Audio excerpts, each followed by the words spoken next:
Welcome back! Today we are diving into a couple of tips and tricks to avoid unnecessary purchases. And first, let's talk about one of the best ways to outline the path to stop spending money for unnecessary things. Set up a financial goal. Whether it's saving for a dream vacation, buying new gadgets for your home office, or simply having an emergency fund, a clear goal or even a couple of goals are always great to avoid impulse purchases because you need to save enough money every single month to reach a certain goal. For sure, one of the most important steps is to stick to at least one of these goals and to set up a clear saving plan to reach that goal. In this case, I can highly recommend to start by defining your goal as clearly as possible. How much money do you need to save and by when? Break it down into monthly or even weekly saving targets if needed. Especially if you want to implement this routine into your daily life, I can highly recommend to start at least with a weekly goal. And later on you can also improve that with a monthly goal. The next step is of course to track your progress and to celebrate your milestones along the way. This I highly recommend to stay motivated because here at the end of the day, every small step towards your goal is a victory.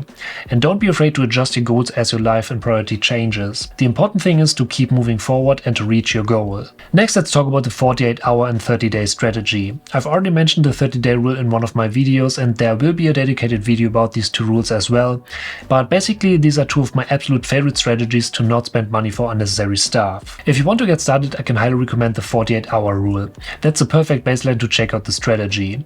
As soon as you want to buy something, just wait 48 hours before making the purchase. Often the urge to buy fades and you realize that you don't really need it. This simple strategy can save you a fortune and it's such a powerful tool to combat impulse spendings. And yes, please don't be afraid to miss any deals, because most products are on sale every now and then. And yes, in some cases missing a deal is also great because it makes it way harder to spend that extra amount of money if you already know that you can buy it for a lower price in the future. But let's say you want to improve the strategy even further. In this case you can use the 30-day rule, and in most cases I currently use the 30-day rule to actually decide if something is worth it or not. At the end of the day, this isn't about denying yourself the things you want, it's about prioritizing what you really need right now. In this case, when you see a product you want to buy, write it down with the date and give yourself 30 days before making the purchase. During this time you can consider if it's a want or need. Will you actually use it, or is there something better that you could do with the money? If after 30 days you still feel it's an essential, then go for it. You will be surprised how often something that once seemed like a must-have becomes a maybe not. And yes, sometimes I actually forgot that I want to buy something, so maybe try the 48-hour or even the 30-day rule to stop buying stuff all the time. Moving on to the next tip, adopt a minimalist mindset. And no, for me minimalism doesn't mean that you have to live with barely any possessions.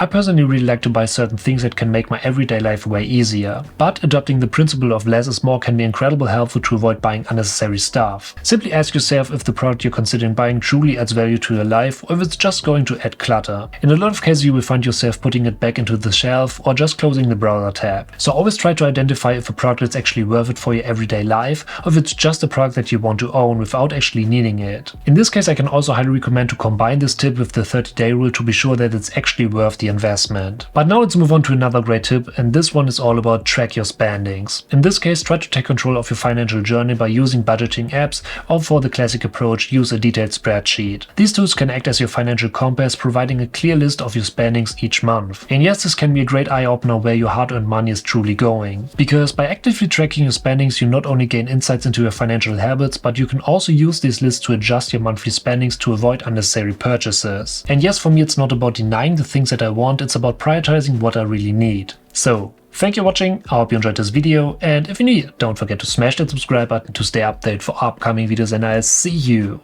in the next video.